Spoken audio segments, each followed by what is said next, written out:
Hello viewers, good morning. Welcome to this beautiful day. Welcome to today's devotional using the daily fountain of the Church of Nigeria Anglican Communion. Before we go into meditation, may you please invite your family and friends to join us today as we meditate together on the Word of God. Shall we pray together? Lord, we thank you for yet another day. It's a privilege, it's not a right to be living. And because you are giving us this privilege, may we use it to honor you and to glorify you, so that our lives will be a blessing to the entire community, even to the unbelievers. In Jesus' name, we pray. I want to introduce the topic for today, which is John the Baptist proclaims. And the text is taken from John chapter 1. I'm reading from verse 29 to verse 34.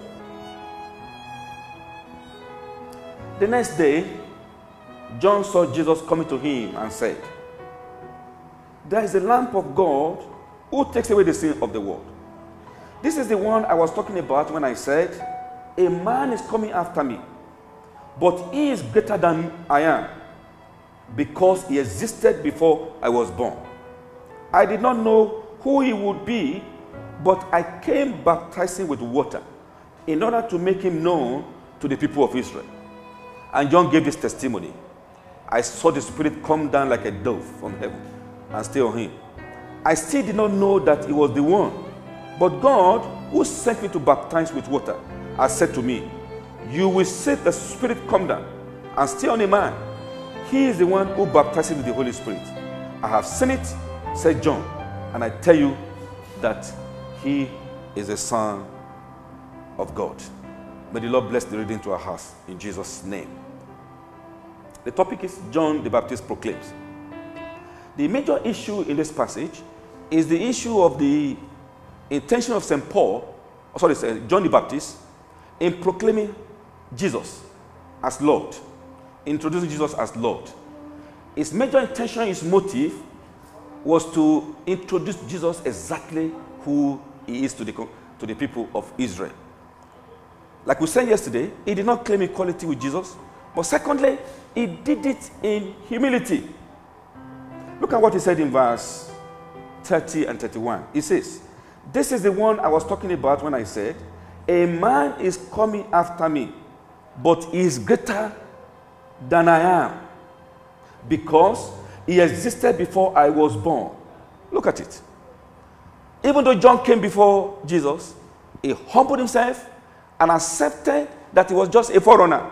He was just a voice for Jesus. He was not actually Jesus.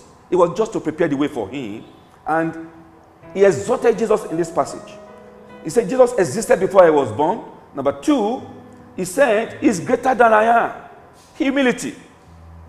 How many of us preachers today, whether as bishops, as priests, as prophets, or whatever title we give to ourselves, can be so humble as to return the glory to God each time we speak God's word, as to draw people to Christ, not to draw people to ourselves, as to draw people to heaven, not to draw people to our congregation? Can we be humble enough to do that like John the Baptist did?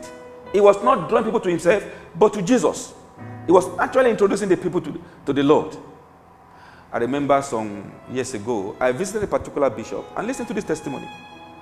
When I got to his house, I wasn't a bishop, I was just a venerable. He and his wife rushed out to welcome me to their house. And after they welcomed me, they carried my luggage for me. I have never seen in my life where a bishop will carry luggage of a venerable. They took my luggage into their room. Then I went to bed that night. As I was about to go to bed, the wife of the bishop told me, he said, "Bishop, Venerable, where's your cassock?" And I asked, "Madam, what do you want to do with my cassock?" He said, "Don't worry, just give me your cassock." So I slept because I was tired. I traveled a long journey. When I woke up in the morning, I discovered, because in their house they had a washing machine, they had a dryer. She washed my clothes, my cassock, she dried it, and she ironed my cassock for me. When I woke up in the morning, I saw my cassock iron, looking straight and neat. A bishop's wife washing the clothes of a venerable, that is humility. May we as leaders in God's church, in whatever capacity we find ourselves as leaders, either in the economy, in the educational sector, wherever you find yourself, in the business sector, may we humble ourselves. In the last chapter of John Gospel, we are told that Jesus cooked meal for the apostles. Even though the apostles have disobeyed to go out fishing for Christ, they went out fishing for themselves. He still went ahead and cooked for them. May the spirit of humility possess the church in the name of Jesus. May we humble ourselves. The Bible says, whoever humbles himself shall be exalted. This is very lacking. In fact, today now, the greater your anointing, sometimes the more arrogant you become. That's what we see in church today. But you see, the greater your anointing, you should become humble. The humbler you should become. The anointing should humble you to know that whatever you are, whatever you have, whatever you possess is of God, it's not of you. May God help each of us as Christians and as listeners this morning to live a life of humility and stop carrying ourselves beyond who we are. Thank you and God bless. Shall we pray together?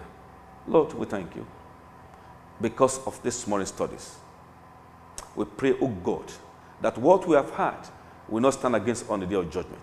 That each of us, whoever we are, as disciples of Christ, we will continue to humble ourselves. We will know that we remain disciples until we leave this world. We can never go beyond being a disciple. And a disciple is a pupil in a primary school. Help us to know that who we are.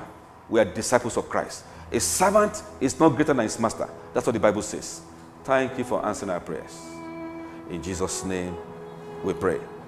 Amen. Viewers, can you please join us tomorrow, same time, for yet another edition of this program.